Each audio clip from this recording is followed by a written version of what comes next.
welcome back to Happy Apple Core Homestead. Today is our June garden tour. We are in the Pacific Northwest, Zone 8B, and I'm going to take you out to my garden.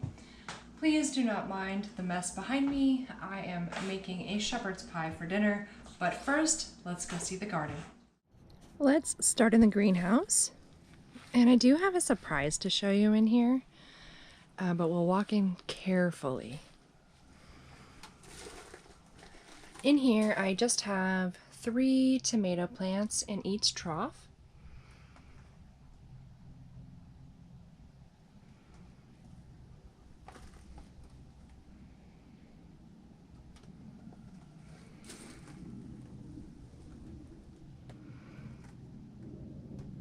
Okay, now to show you the special thing I just discovered the other day.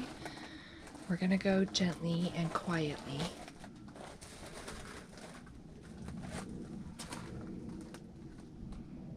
Okay, I'm gonna get you up close.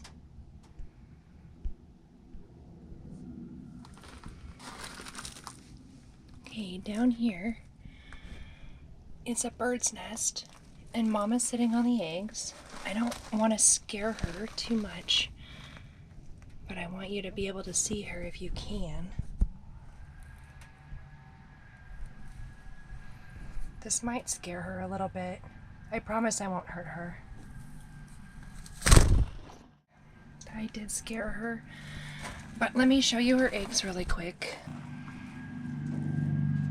Okay, there's the eggs, and we're gonna get out of here. Okay, there's the mama up in the tree. I have upset her. I'm sorry about that, but I just wanted to show you the nest. Here's the front of the garden, and don't worry, I promise I'm not going to go in and bother those birds anymore. I just discovered them and wanted to show you really quick, but I will be sure to leave them alone from now on. Let her have her babies in peace. In front of the garden, I have a very large comfrey that has bloomed and is continuing to bloom. Nice, healthy, happy leaves. Comfrey is great to grow in containers. If you grow it in your main gardens, be prepared it will spread both by rhizomes and by seed. And on the other side of the garden gate, on the outside, I have a pot of motherwort. The bunnies and the deer do not eat these, neither plant, so they're nice to grow anywhere. If you're concerned about pests, you really probably don't have to be. And here is the main garden walking in. I'm going to close this door behind me. I do occasionally have bunnies that follow me in. And we'll start over here like we normally do. We've got a raspberry plant here. And there's fruit going. And then I have a pot here off to the side that has a mallow plant in it. Along the side of the fence, I do just have some extra strawberry plants. I'm not gonna stop and show you those because I'll show you the strawberries later. Over here we have some beautiful blueberries. And down living with the blueberries, we have some rosemary. It's really happy. If you watched last month, you probably saw it looked a little scraggly, but it's growing back beautiful now since I harvested a ton of it. Rosemary is great to go ahead and continue to harvest it. It will grow nice and bushy. You don't really want it to get woody. I recommend harvesting it down pretty close every year, and it'll stay nice and full like this. And it just smells divine. Over here I have my drip irrigation set up.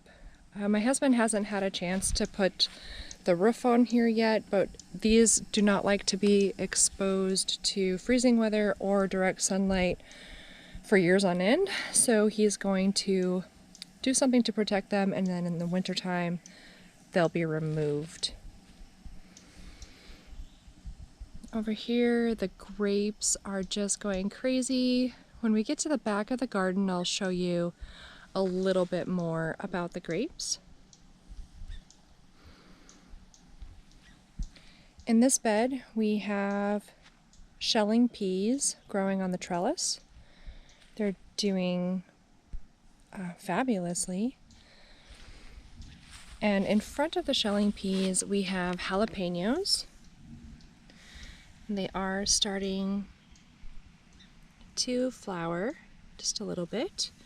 The plants are small, and that's kind of to be expected here in the Pacific Northwest. They will do fine out here. I planted them before Mother's Day, which is usually when you plant the warm weather crops. Planted them a little bit early, and that's okay. We also have some strawberry volunteers.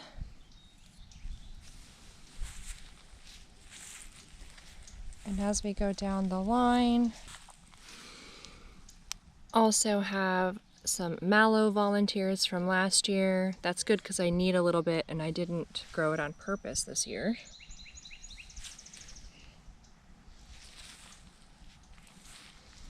And the peas grow perfectly up the trellis. I don't have to train them or anything. They just grab on with their little tendrils and grow up nicely.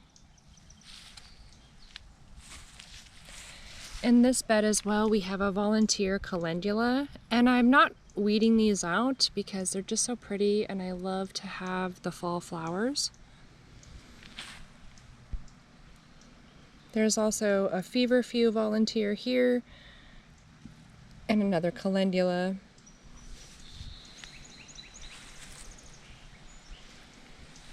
And down this way, this is the other raspberry.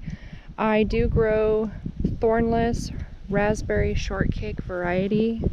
It's a little bit breezy, but I'll try to show you the fruit that's coming on. It's more shelling peas. We also have quite a bit of volunteer comfrey. I will harvest all of this and maybe I'll work on getting the roots out, but this is just to show you that the comfrey will reseed itself. This reseeded from a trough over here, which I'll show you in a moment. It will spread through the ground and also through seed. Make sure you plant it where you want it. It grows amazing in the Pacific Northwest. Over here we have what's left of the rhubarb. Most of you probably know I harvested most of it to make a rhubarb wine. And this is just the extras. It's still okay to harvest it now, but I would not continue to harvest your rhubarb once the heat of the summer comes on.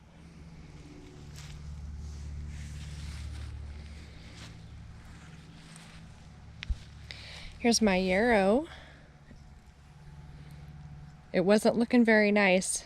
If you go back to the May garden tour, this whole bed looked pretty bad and sad, but this stuff just comes right back and it's starting to flower. This is an excellent herb for stopping bleeding. When I cut my finger a few months ago, this was just a blessing to have on hand. Back here I have my garlic and it's almost ready to harvest. Typically when your bottom two leaves have turned brown, it will be time to harvest your garlic. And I'll harvest this and I'll dry it in my drying room, just hanging up. No special equipment necessary. And I'll plant all of this in the main garden beds in October. These are the giant Colombian blackberries. They are thornless and they're getting a lot bigger than I expected. It's a potential that I might move them. I'm really excited to see how big these end up.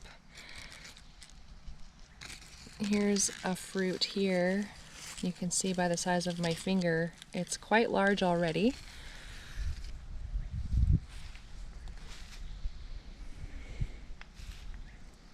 Here in this bed, as far as the eye can see, is all Yukon Gold potatoes.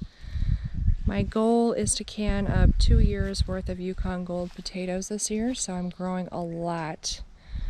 There's a forest of Yukon Gold potatoes out here.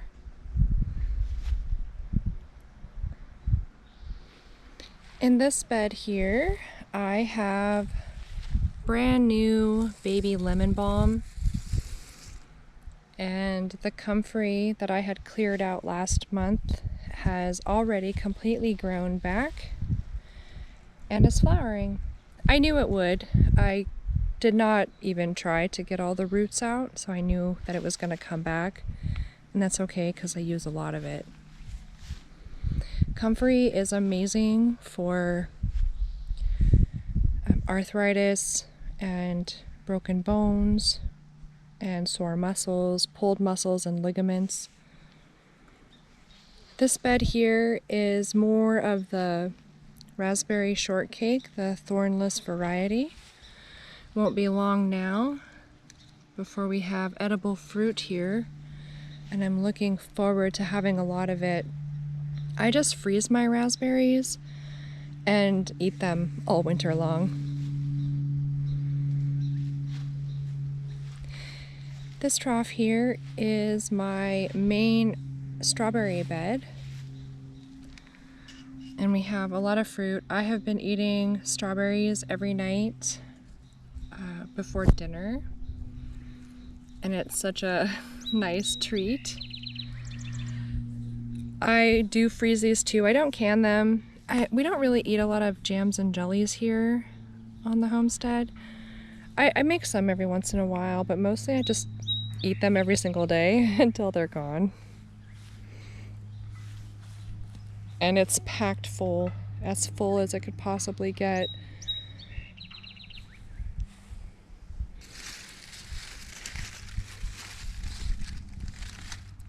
Lots of fruit growing in there.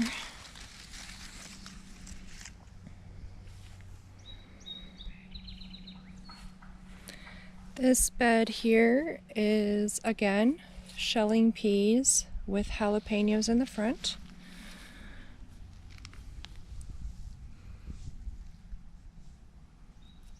And they are flowering. These plants will get to be about 2 feet tall or so. They look a little stunted now, but check out my garden tour when I posted in August, and there'll be a huge difference.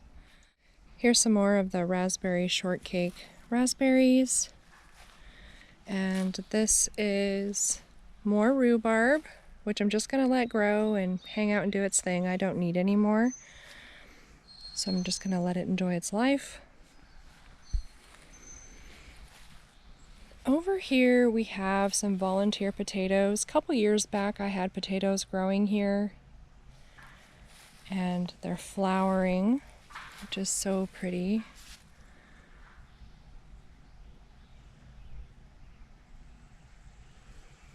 I didn't want to pull them up to make more room for the jalapenos. I just left them and planted the jalapenos around them, and there's some that are underneath there. They may or may not grow. This trough has bergamot.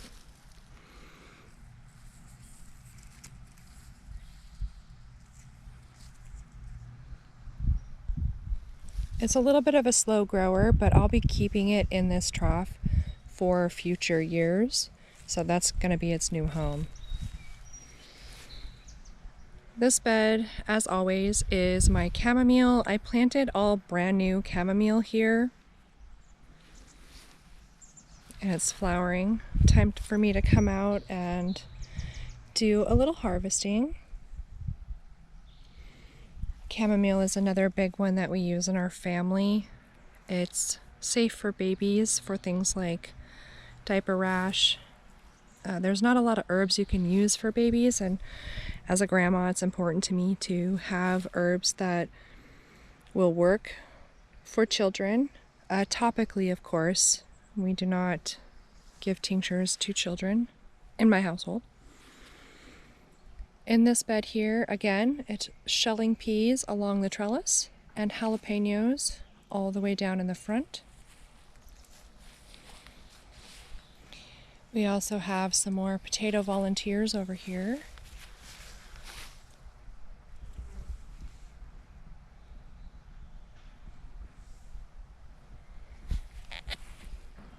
And this is where we came from. I'll swing you around and show you the blueberries. Most of these troughs here have blueberries inside.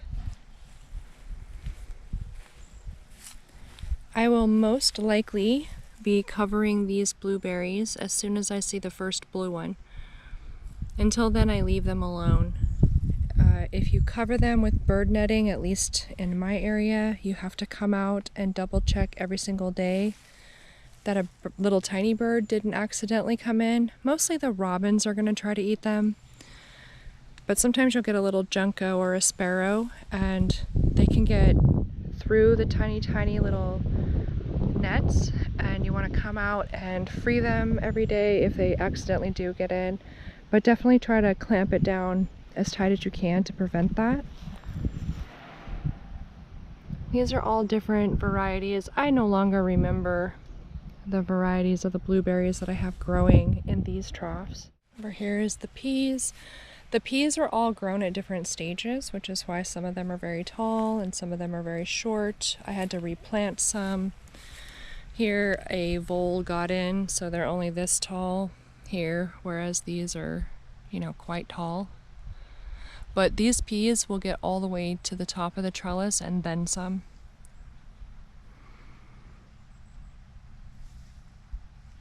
These are the jalapenos. They are happy despite their small size, and they're going to do fine out here. Typically in this area we do have long, dry summers. We are going into a little bit of a cool phase, which surprises me. It doesn't happen very often. We're about to get a good week of rain. I don't think it's going to hurt the garden. The nighttime temps are still pretty warm. And some more blueberries here.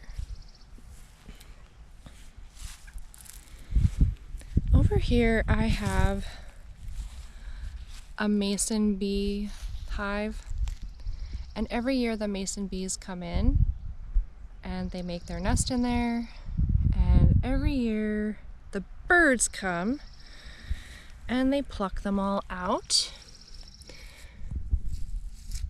and pull the tubes out and eat the larvae. Then I have to put them back in. But we don't give up, and neither do the bees, and neither do the birds, for that matter. And here's the center of the garden. We'll go down there in just a moment. This bed here is the last bed of peas that I planted, and that's why they are the shortest. We've got jalapenos on both sides, just like the other ones. Again, this is mostly a canning garden. Even though the likelihood of me canning the peas is pretty small, I typically just freeze them. But I might can them if I get a whole lot. We have some calendula volunteers, even all the way over here. They were never planted over on this side.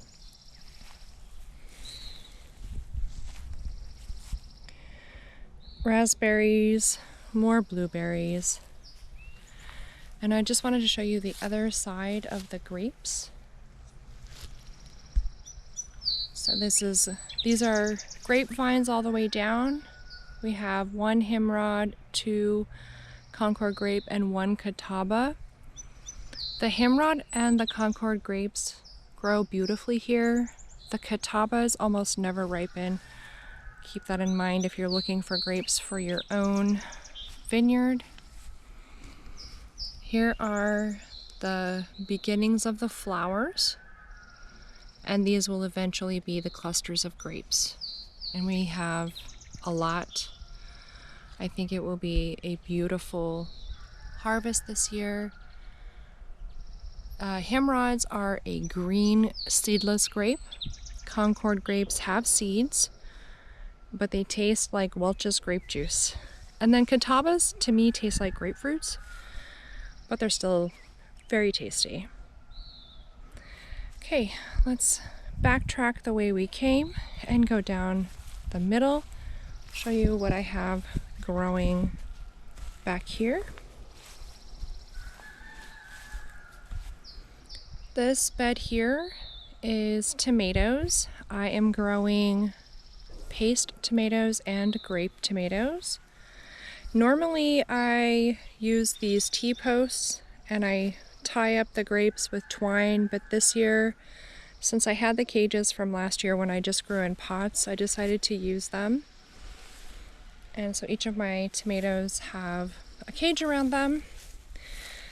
I know they're looking kind of bushy. I am going to come through here and do a very good hard prune before they get too wild.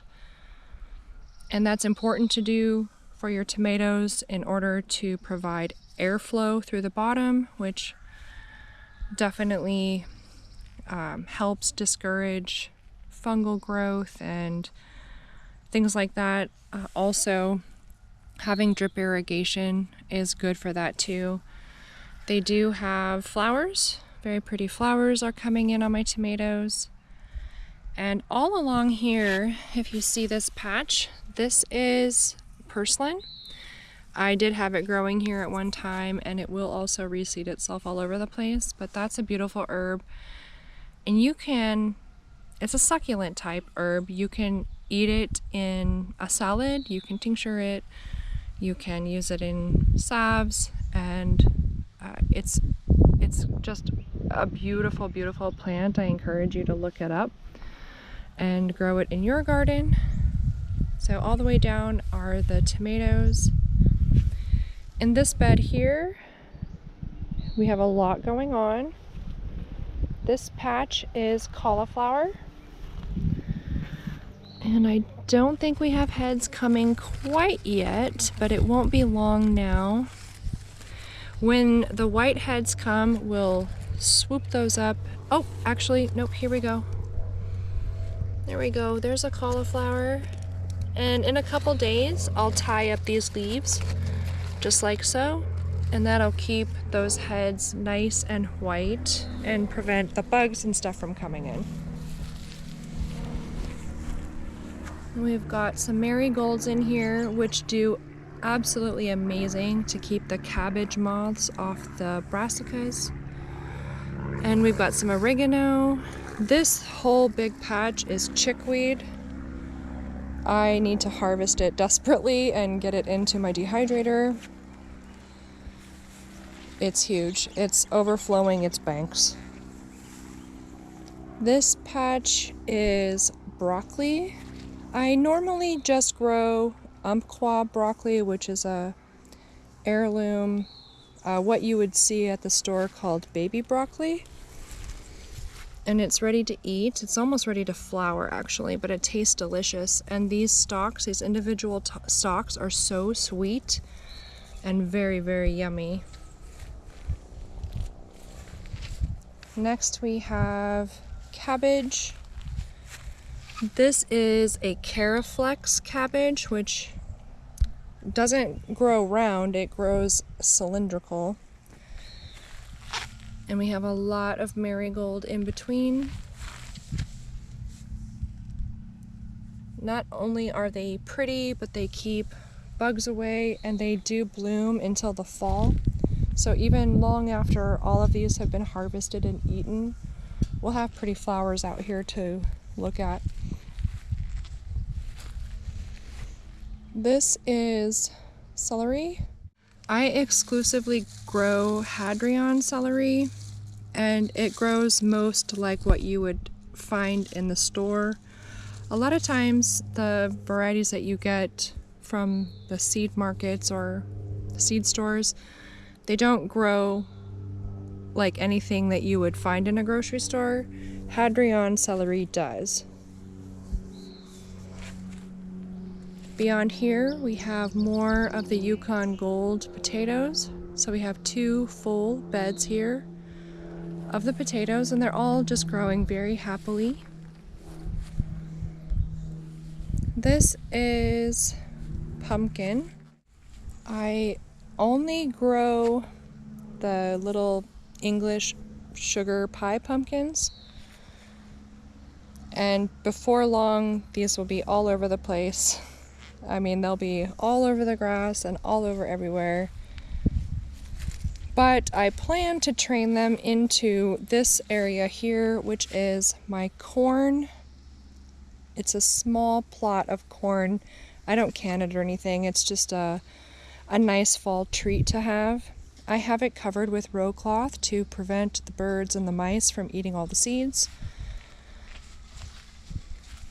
I had to replant some, but it is starting to come up.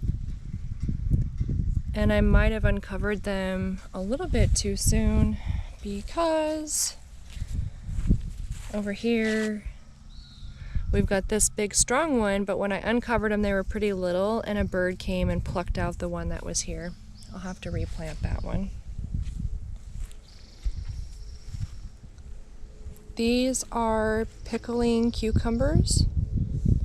I like Cool Customer from Johnny Seed. They're organic and they taste good and they're really crisp. And inside the trellis I have extra onions that I didn't have room for, so I just put them in there. They grow well with cucumbers and they'll be happy. And we're close to the front, but we're gonna go down the other aisle, show you what else we have going on. This is the back side of the first pea trellis that I showed you. We have a lot more calendula going on here. Oh, my shadow is in the way. And of course, as with the other beds, there is jalapenos growing all along and some strawberry volunteers. Here we have anise hyssop, and it is starting to flower. Anise hyssop is amazing if you have Epstein-Barr or herpes, shingles, anything from the herpes virus kind of category. Anise hyssop is amazing as a tincture.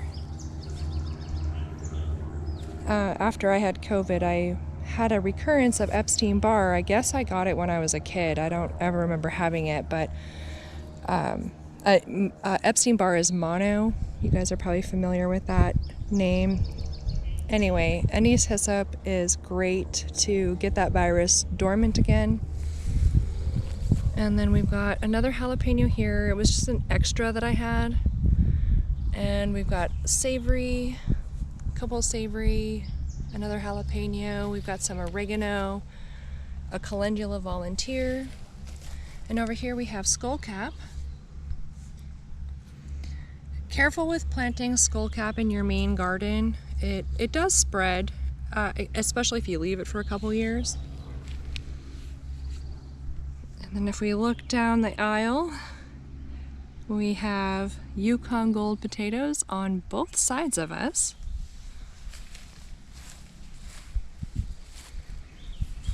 I know it's a lot of potatoes, folks, but remember, I'm looking to get a 2-year supply. Here are the last 2 beds I wanted to show you. Here we have spinach that is bolting. Spinach is definitely a cool weather plant, and it will start to bolt when your temperatures get up into the 70s and 80s, which we have been. Next to the spinach, we have a nice big bed of parsley. I use so much parsley, and all of this is going to go into my dehydrator because I use it in my food. But fun fact, parsley is also great for your urinary tract health. So if you get UTIs a lot that are not from, a short urethra or anything like that, or if you get kidney stones, a parsley tincture is great for that. And over here, lots and lots of lettuce. This lettuce is going to bolt soon. Right now, it's sweet. It's a butter lettuce. It's amazing. It's called Drunken Woman Frizzy-Headed, which I love. I like saying it. I like saying that I grow it because it's fun. I don't know who came up with that variety, but whoever they are, they have a good sense of humor. So if you're local to me and you need some lettuce, please message me and I will give you some. We've got some more, this is marjoram here, and then here, let me get you up close. I know you guys asked me to get you close to the plants so you can see what they look like. This is the marjoram. Next to the marjoram, we have self-heal. This, you guys, is probably growing in your yard wild. The reason I grow it in the garden is so I don't have to pick out the grass, and also my husband likes to mow. So I grow it here so I know that I'm not getting anything else with it. Next to that, we have thyme. And I just grow a regular standard organic German winter thyme.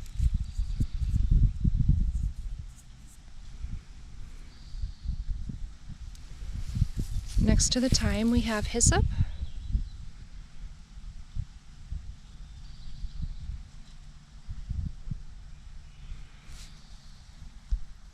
And next to that we have more oregano.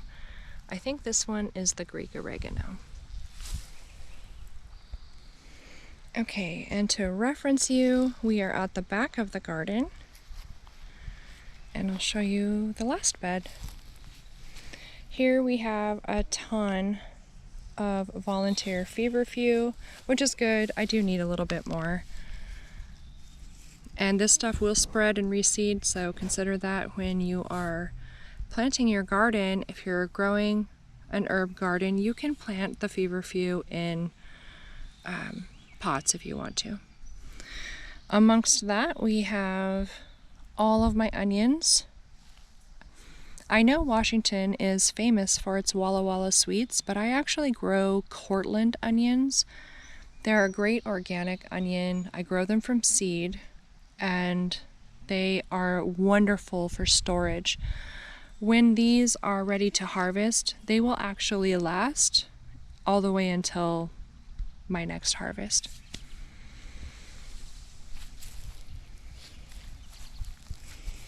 Some of the mice and the birds got into the peas, and we got an extra one growing there. I'll just leave it, let it enjoy itself. And here we have a big giant potato volunteer, and I just planted the dill around the outside. Now, dill will grow earlier in the season, but I like to have my dill flowering when my cucumbers are ready so that I can have fresh dill from the garden, like the flowers of the dill, at the same time that my pickling cucumbers are ready to pickle. But you can grow dill much earlier in the season if you want to. It is a warmer weather plant, but it will grow sooner than this. You can see that they're kind of short. Let's see. Yeah, so my onions are like 2 feet tall, and you can see that the dill is quite short. And I did that on purpose so that they wouldn't flower before my cucumbers were ready. Hopefully I got the timing right. Next to the dill, and there's more, it's kind of, I have it planted all the way around these potatoes. We have purslane here, and I do have some extra space. I'm not sure what I'm going to plant there, but something fun. Later in the season, maybe some more carrots for the fall. This is a more established purslane compared to the volunteers that you saw, even though these are actually volunteers too. The spinach, a bird dropped it. I did not plant it here on purpose.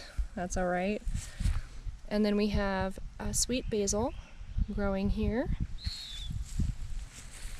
And this is sheep sorrel.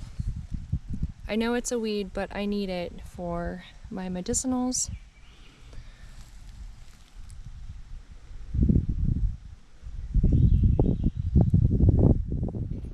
And we have some more savory over here. And this is the purslane that I planted on purpose. It's looking great. It's really healthy and happy. Like, this is the kind of stuff you want to put in your salad. And then over here we have Mexican tarragon. And it's starting to bloom. I'm going to show you some other things, but first I'll give you a quick overview of the main gardens.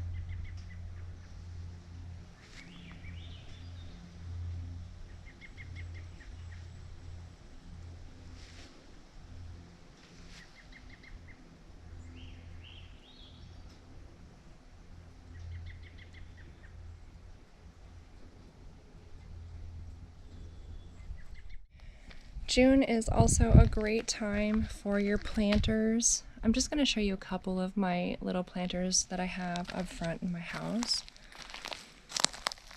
They're just flowers because, I mean, who doesn't love flowers, right? This here is like basically my front yard, and I had some extra plants and I went ahead and planted them up here. So we've got some really nice pumpkins growing here, and if the deer and the bunnies don't get them, I'm gonna let them run their trailers all the way down to the grass. And I've got some flowers here.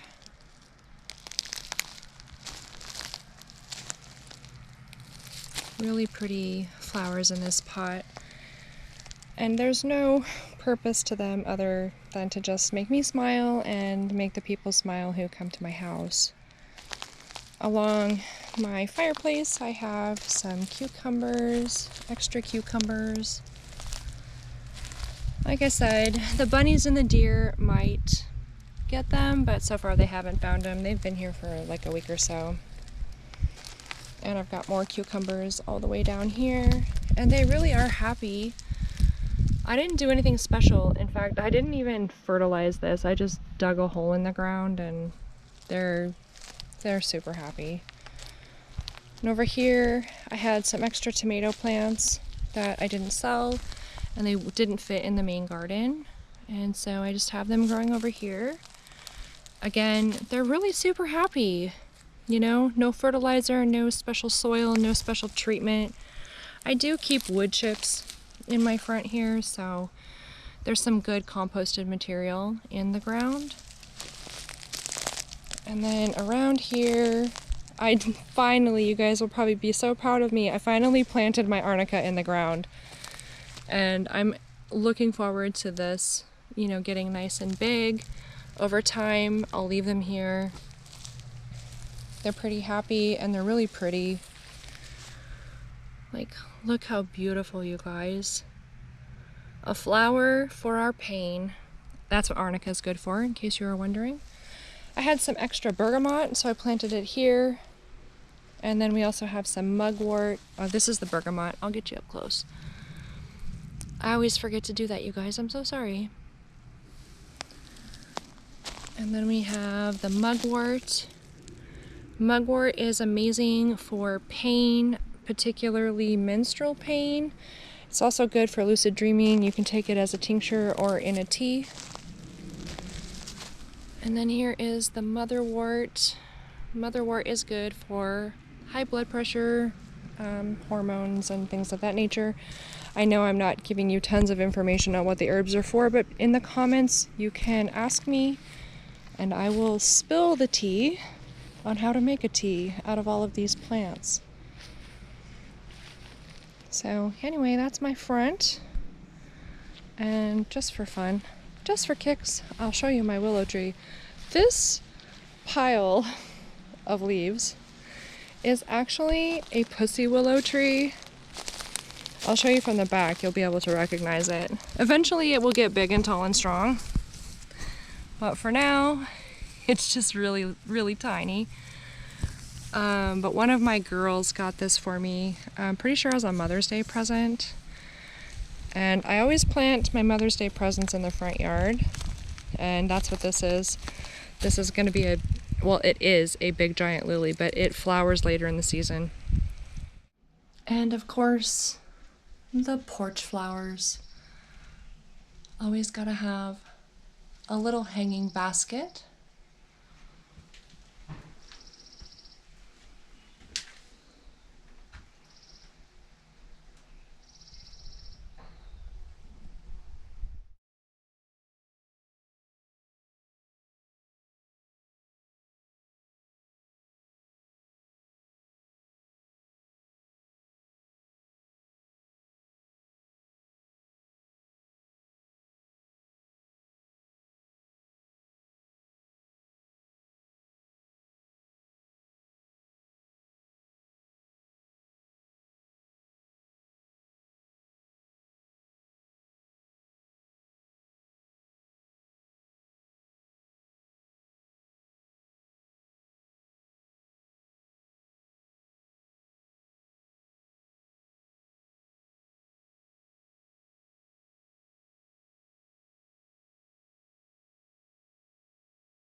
I hope you enjoyed the June garden tour 2025 Pacific Northwest Zone 8B.